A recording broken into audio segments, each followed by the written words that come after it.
कालभक्षणम् काशिकापुरादिनाथ कालभैरवं भजे।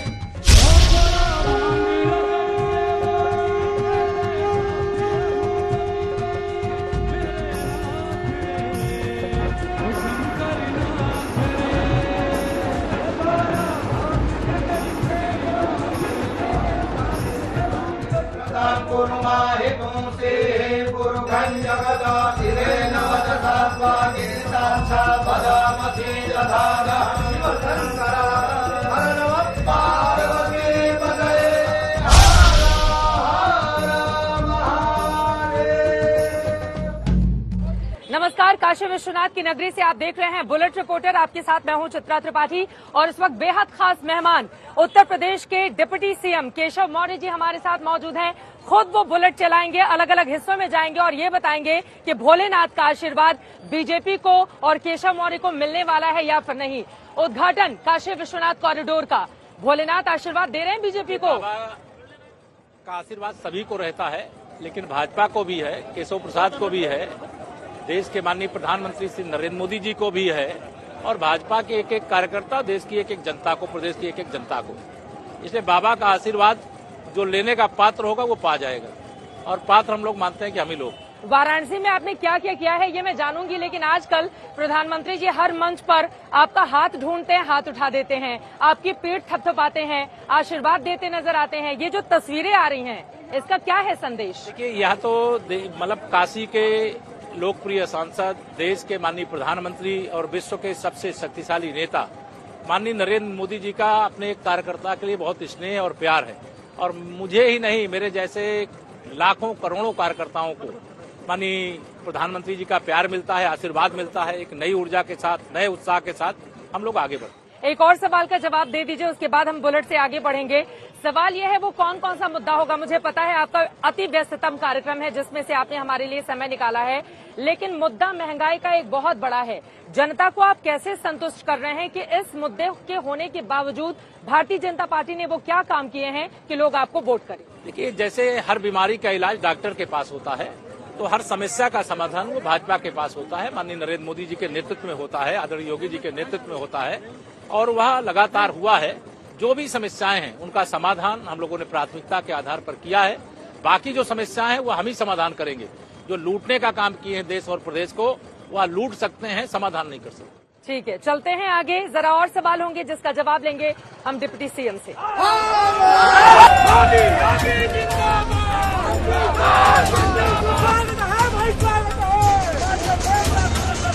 चारों तरफ भीड़ दिखाई दे रही है साहब, चारों तरफ भीड़ नजर आ रही है। ये तो कमल के फूल की तरह भीड़ खिली हुई है। अच्छा, ये बताइए, सपा की रैली में जो भीड़ आ रही है तो किराए की है, परेशान कर रही है आप? वो तो लाल टोपी वाले गुंडे हैं। लाल टोपी वाले गुंडे, वो कह रहे हैं लाल टोपी से इनकलाब होगा। भाई, लाल टोपी वाले गुंडे हो चाहे जालीदार टोपी वाले गुंडे हो, गुंडों के लिए उत्तर प्रदेश में जगह नहीं। गुंडों के लिए जगह नहीं है। उनकी भीड़ परेशान करती है, नहीं करती है? हम जानते हैं ना, वो रोड में आकर के भीड़ दिखाते हैं। जितनी भीड़ उनकी किसी बहुत बड़ी योजना के बाद होती है, उससे ज्यादा भीड़ आप देखिए। ये काम करने के बाद लोगों का उत्साह है, ये भीड़ जबरदस्त उत्साह है। या तो कमल खिलाने के लिए बाबा का आशीर्वाद लेकर के दीवाने की तरह आगे बढ़ रहे हैं हम 2022 में फिर 300 से ज्यादा सीटें जीतने जा रहे हैं। लेकिन लाल टोपी को तो उन्होंने अपना हथियार बना लिया है। अब जहाँ मैंने कहा ना कि लाल टोपी के अंदर छिपा हुआ गुंडा हो चाहे जालीदार टोपी के अंदर छिपा हुआ गुंडा हो, उसके लिए उत्तर प्रदेश में कोई स्थान नहीं है। कोई स्थान नहीं है कि अपने मुकाबले में समाजवादी पार्टी को कहाँ खड़ा होता हुआ? जहाँ 2017 में खड़े थे उससे भी पीछे खड़ा हुआ, उससे पीछे हो जाएंगे। अच्छा, राहुल गांधी ने हिंदू और हिंदुत्व कहकर हिंदुत्व के मुद्दे पर फिर आपको घेरा है। बाबा विश्वनाथ जी की कृपा है कि उनको अपने को हिंदू कहना पड़ रहा है, नहीं पहले तो रोजा अवतार की पार्टियां करते थे। आप लोगों को कह रहे हैं कि ये सत्याग्रह वाली नहीं, सत्याग्रह वाली पार्टी है।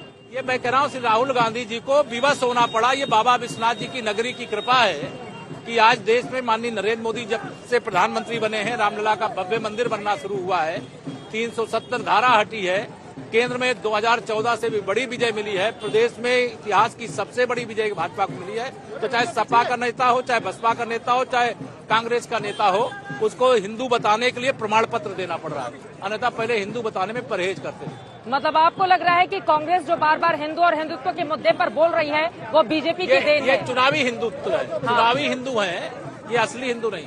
और उसका असर यूपी की राजनीति पे, हिंदुत्व एक ऐसा मुद्दा था जिस पर आप लोगों ने सत्ता बनाई। भगवा असर है, बाबा का असर है, कमल के फूल का असर है, मोदी जी का असर है, योगी जी का असर है, केशव प्रसाद का असर है। 2022 में फिर चारों तरफ कमल का फूल खिले। लेकिन कमल का फूल खिलेगा, मुस्कुराता हुआ चेहरा कौन होगा?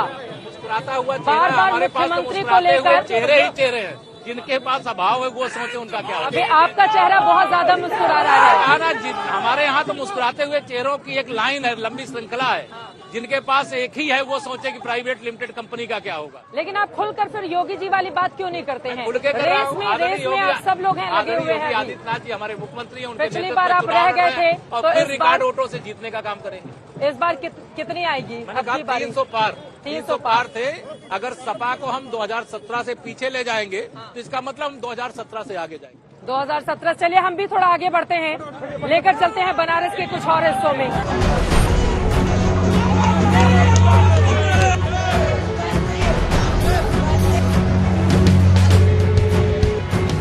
देखिए, भीड़ ये इकट्ठा होकर आप लोग बनारस में पूरी ताकत दिखा रहे हैं, लेकिन काशी अयोध्या के बाद अब आप मथुरा की बारी कह रहे हैं, तो केशवनाथ नाम है। चाहे काशी हो चाहे मथुरा है, चाहे भगवान श्री राम हो, चाहे भगवान बाबा भोलेनाथ हो और चाहे भगवान श्री कृष्ण जी, हम उनकी भक्ति करते, उनकी शक्ति हमारे साथ है। जो भक्ति नहीं करते, केवल नाटक दिखाते हैं, उनका पर्दाफाश। मथुरा में क्या होगा? मथुरा में क्या होगा? मथुरा में भगवान श्री कृष्ण की जन्मभूमि का व्यापक विकास होगा, जैसे बाबा विश्वनाथ जी की नगरी का विकास होगा। बगल में मस्जिद है, उसका क्या होगा? तो न्यायालय जब फैसला दे देगा तो वहाँ भी अयोध्या की तरह मंदिर बन जाएगा। मतलब अयोध्या की तरह आपको लग रहा है कि काशी में? न्यायालय के फैसले की प्रतीक्षा करेंगे, अभी हम कैसे कह सकते हैं जो न्यायालय के बाद। मथुरा में तो इस मुद्दे पर आप लेकिन अखिलेश यादव पर बड़ा तंज करते हैं। अच्छा, सरयू परियोजना को लेकर आपने कहा है कि मानसिक रूप से वो बीमार लग रहे हैं। वो इलाज करा ले। मैं अखिलेश जी का व्यक्तिगत तौर से शुभचिंतक हूँ, लेकिन वो गुंडों की पार्टी के अध्यक्ष हैं, इसलिए उनको कुछ गुंडे, अपराधी, माफिया कुछ ऐसी सलाह दे देते हैं। 1972 में जो परियोजना शुरू हुई, जब पैदा हुए थे या छोटे बच्चे थे मुझे मालूम नहीं अखिलेश जी का, लेकिन वह कहते हैं कि ये हमारी परियोजना है, तो ये बीमार होने का संकेत होता है। आपको लग रहा है मानसिक बीमार है अखिलेश जी? ये लगता है जांच करा लें, इलाज करा लें। और ऐसा कोई अब ये जो लाइलाज रोग हो गया है कि कोई योजना का लोकार्पण होगा, शिलान्यास होगा, ये हमने सपना देखा था, ये हमने किया था, ये कहना बंद करें। अगर ऐसा किया होता तो 2014, 2017, 2019 में समाजवादी पार्टी का सुपड़ा नहीं साफ होता। वो तो कह रहे हैं कि 3 सीटें आपके लिए छोड़ी हैं, 400 वो जीतने जा रहे हैं। 2014 में और 17 में, 19 में उन्होंने क्या कहा है उसको केवल आप भी जरा पीछे का पिक्चर दिखा दीजिए। उस समय का दावा क्या था, उस दावे में क्या दम था। हम जो पहले कहे 14 में जो कहे 70 से ज्यादा जीतेंगे, 70 से ज्यादा जीते। 2017 में हमने कहा था कि हम उत्तर प्रदेश में 300 से ज्यादा सीटें जीतेंगे, 300 से ज्यादा जीते। ये बुआ भतीजे एक हो गए। उस समय दावा कर रहे थे भाजपा का सुपड़ा साफ कर देंगे। हमने उस समय भी कहा था कि हम 2014, 2019 में दोहराएंगे। हम 64 सीटें जीते, 7-8 सीटों का कुछ कारणों से अंतर रह गया, लेकिन पराजय के द्वार पर खड़ी समाजवादी पार्टी को उसके अहंकार की सजा उत्तर प्रदेश की 24 करोड़ जनता देगी। 2 और सवाल मैं ले लेती हूँ अब जरा राजनीतिक पार्टियों से निकलते हुए। तबलीगी जमात को सऊदी अरब में बैन कर दिया गया है, ये कहते हुए कि ये आतंकवाद के द्वार हैं। भाजपा सरकार का क्या है टेक इस पर? मैं तो ऐसे किसी भी फैसले का, दुनिया का कोई देश जब कोई ऐसा फैसला लेता है तो भारत की जनता भी और भारत का राष्ट्रभक्त नागरिक भी उसका स्वागत करता है। आप क्यों नहीं बैन कर देते हैं भारत में? ये तो जब जरूरत पड़ेगी, भारत में बहुत कुछ बैंड है और जो नहीं बैंड है, कोई इधर ऐसी कोशिश करेगा तो उसके लिए हमारी सेनाएं हर समय तैयार। मतलब तबलीगी जमात बैन हो सकता है हिंदुस्तान में आगे आने वाले समाज की दृष्टि, जो आतंकवादियों को पैदा करने वाली, जिहादियों को पैदा करने वाली फैक्ट्री चलाएगा, राष्ट्र विरोधियों को पैदा करने वाली फैक्ट्री चलाएगा, वो फैक्ट्री भारत में, उत्तर प्रदेश में चलने का स्थान नहीं। तबलीगी जमात ऐसा है या नहीं है? ये तो अध्ययन का विषय है। अगर किसी ने बैंड किया है, एक मुस्लिम देश ने बैंड किया है, तो उसने कुछ सोच समझ के बैंड किया हो। अच्छा, पूरब से लेकर पश्चिम तक लगातार आप इतनी मेहनत कर रहे हैं उत्तर प्रदेश में, किसानों के कानून को आपने वापस ले लिया, जो डैमेज हुआ था वो कंट्रोल हो गया क्या? कोई डैमेज नहीं हुआ था। हम किसानों, अन्नदाताओं को कभी वोट बैंक नहीं मानते। जब तक इस देश का किसान स्वावलंबी नहीं होगा, सबल नहीं होगा, उसकी आमदनी नहीं बढ़ेगी, तब तक यह देश आगे नहीं बढ़ेगा। हमारे माननीय प्रधानमंत्री जी ने कृषि कानून लगाया था तो अन्नदाताओं के हित में।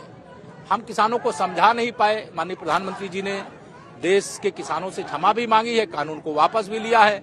अब विपक्ष को यह लगता है कि अब किसानों के कंधे पे बंदूक रख करके कैसे मोदी जी को निशाना करेंगे, कैसे भाजपा को निशाना करेंगे। उनका माहौल खराब हो गया है, वो बहुत चिंता में है, बहुत परेशानी में है।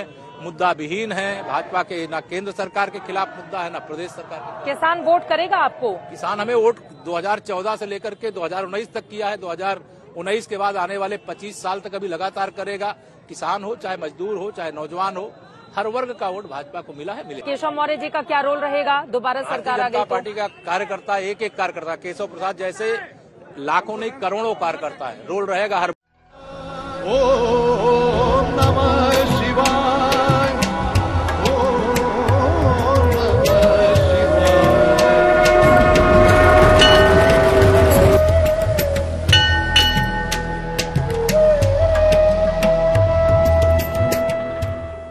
यहाँ पर काफी ज्यादा कामकाज भी किया गया है। काशी विश्वनाथ तो एकदम कॉरिडोर का भी ले लें, घाटों का ले लें, गंगा की सफाई। निश्चित तौर से अविरल गंगा, निर्मल गंगा या माननीय प्रधानमंत्री जी का सबसे बड़ा लक्ष्य था, आज वह भी स्वरूप है। बाबा विश्वनाथ जी का भव्य कॉरिडोर का निर्माण होने से जो खुशी काशी सहित पूरे देश के शिव भक्तों को है, हिंदुओं को है, संत महंतों को है, उसे शब्दों में आज वर्णन नहीं किया जा सकता। अखिलेश यादव कह रहे हैं कि आप लोग कैंची जीवी हैं, हर जगह काम किए वो उस पर कैंची चलाने का काम आप लोग कर रहे हैं। देखिए, मैंने श्री अखिलेश यादव जी को जब उन्होंने ये बात कही, कई बार, एक दो बार कुछ मामलों में कही, तो मैं उस पर कभी कोई टिप्पणी नहीं करता था। लेकिन बाद में मुझे करना पड़ा कि श्री अखिलेश यादव जी को एक लाइलाज रोग हो गया। अब बाबा विश्वनाथ जी की नगरी इतनी दिव्य और भव्य तरीके से सजी हुई है, अब वो क्या करें, नहीं तो कह दें कि बाबा विश्वनाथ जी की जो नगरी सजी हुई है उसको मैंने सजाया था, मैंने सपना देखा था मुंगेरी लाल की तरह, और इसलिए सजी हुई है। बाबा विश्वनाथ जी का जो कॉरिडोर बना है वह मैंने सोचा था, इसलिए वो बन करके तैयार हुआ है।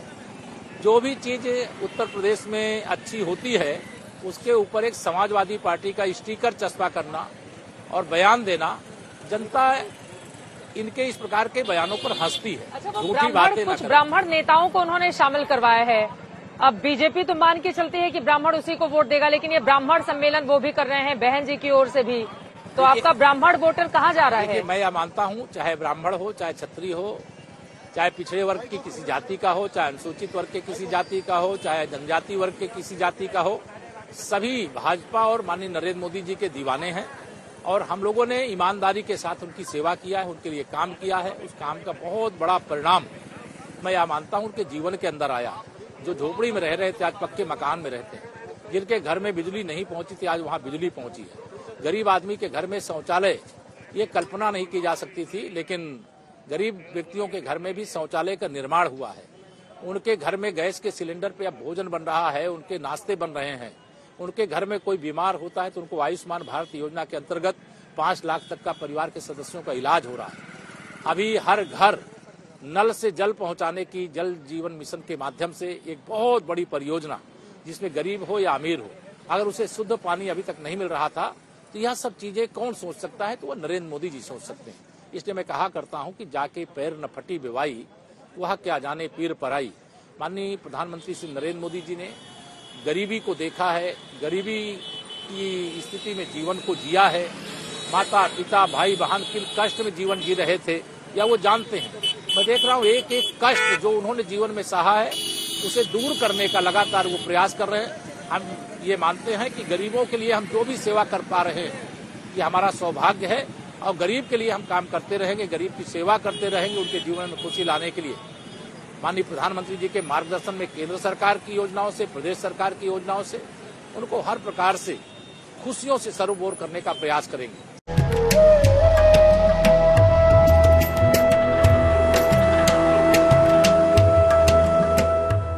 इस वक्त हम भैंसासुर घाट पर हैं और यकीनन आपको बता दें, साफ सफाई की अगर हम बात करें या फिर गंगा घाट पर किनारे नीचे की तरफ आप जाएंगे, वहां पर भी स्वच्छता का पूरा ध्यान रखा गया है। लोगों की भव्य तैयारी है कि यूपी में हिंदुत्व को लेकर एक बड़ा मैसेज दिया जाए। ये हिंदुत्व का मैसेज है, ये राष्ट्रवाद का मैसेज है, ये स्वाभिमान का मैसेज है। और देश के माननीय प्रधानमंत्री जी के काशी के सांसद बनने के बाद यह बदली हुई काशी का भी संदेश है। आप जब 2014 में देश के प्रधानमंत्री माननीय श्री नरेंद्र मोदी जी काशी के सांसद बने थे, उस समय गंगा मैया की अविरलता और निर्मलता और आज जो स्वरूप देखने को मिल रहा है वो एकदम भव्य और दिव्य है, बहुत आनंददायक कितना है। खर्चा आया है सर, और इसके जरिए ये तो हम सब जानते हैं कि काशी का स्वरूप कैसा था, गलियां थी, वहां पर बहुत अलग अलग तरह की परेशानी थी। कुल कितना खर्चा आया जिसके बाद अब मुझे तो लगता है बाबा विश्वनाथ जी का जो कॉरिडोर है वो तो लगभग 600 करोड़ की लागत का है, लेकिन जो घाट बन रहे हैं नमामि गंगे योजना से बन रहे हैं, जो यहाँ नदियों में बहुत सारे गंदे नाले का पानी गिरता था उसको रोकने के लिए जो एसटीपी बनी है, जो यहाँ की सड़कों का चौड़ीकरण हुआ है, जो यहाँ के लोगों की अपेक्षा थी घर घर में एक अलग प्रकार की व्यवस्था है। चूंकि काशी ऐसी धरती है कि घर घर में मंदिर है, अनेक घाट है, अनेक भगवान भोलेनाथ जी के मंदिर है। लेकिन एक चीज है, चुनाव के ठीक 2 महीने पहले ये सब कुछ हो रहा है तो माना यही जा रहा है कि चुनाव के मद्देनजर अब बीजेपी देखिए भाई दिखाना चाह रही है कि हमने क्या क्या कर लिया है। अब तक इंतजार किया जा रहा था चुनाव का। ऐसा कुछ नहीं है। जब परियोजना कोई पूर्ण होती है तभी उसको लोकार्पित किया जाता है। अगर पहले से वह नहर परियोजना शुरू हो गई होती तब तो कहा जा सकता है। देश में अभी पूर्वांचल एक्सप्रेस वे बना, उसको देश की जनता को कब सौंपा जाएगा, प्रदेश को कब सौंपा जाएगा, जब बनकर के तैयार होगा। अब एक आखिरी सवाल, चूंकि मैं देख पा रही हूँ कि ज्यादातर जगह प्रधानमंत्री नरेंद्र मोदी के बड़े बड़े कटआउट्स लगे हैं, हाथ हिलाकर, चूंकि वो यहाँ के सांसद भी हैं और जिस आक्रामक तरीके से वो मैदान में उतर गए हैं, क्योंकि 2017 के पहले हम सब ने देखा था मोदी जी के चेहरे पर यहाँ का चुनाव हुआ था, तो क्या प्रधानमंत्री नरेंद्र मोदी ही सबसे बड़े चेहरे के तौर पर उत्तर प्रदेश में और उसके आक्रामक तरीके से उनका वही अंदाज दिखेगा जो 14 से लेकर 19 तक देखने को मिला है? देश के, प्रदेश के भारतीय जनता पार्टी के सबसे बड़े चेहरा भी हैं, सबसे बड़े नेता भी हैं, सबसे अधिक लोकप्रिय भी हैं, जिनके टक्कर में कहीं दूसरा कोई आसपास ठहरता नहीं, दिखता नहीं। तो माननीय प्रधानमंत्री नरेंद्र मोदी जी का अगर कोई कार्यक्रम उत्तर प्रदेश के अंदर होता है तो वह कार्यक्रम होता है तो वो हमारे लिए बहुत खुशी की बात होती है। और प्रदेशवासी उनको देखना चाहते हैं, उनको सुनना चाहते हैं। अब जब कोई भी बात माननीय प्रधानमंत्री जी कह देते हैं, उन्होंने ले लिया है पूरा अपने हाथ में कि अब मेरे ही नाम पे चुनाव और सब कुछ, अब नरेंद्र मोदी, मतलब ये बात भी सच है आप जिसका जिक्र कर रहे हैं कि प्रधानमंत्री का एक अलग तरह का ऑरा है और देश में उनके बराबर, उनके कद का कोई नेता नहीं है, बार बार इस तरह की भी बात होती है। तो यूपी का चुनाव मतलब नरेंद्र मोदी जी ने खुद अब तैयारी कर ली है कि आक्रामक तरीके से हम मैदान में जाएंगे। प्रधानमंत्री जी यूपी में जितना अधिक समय देते हैं वो हम सब भाजपा के एक कार्यकर्ता के लिए सौभाग्य की बात है। वह देश के सबसे बड़े नेता हैं, दुनिया के सबसे बड़े नेता हैं, काशी के माननीय सांसद हैं, तो उनका जितना समय हम लोगों को मिल पा रहा है ये हमारा सौभाग्य है। चलिए, बहुत शुक्रिया केशव प्रसाद मौर्य जी आज तक से बातचीत करने के लिए। कैमरा पर्सन हिमांशु शर्मा और संजय कुमार के साथ चित्रा त्रिपाठी, वाराणसी आज तक।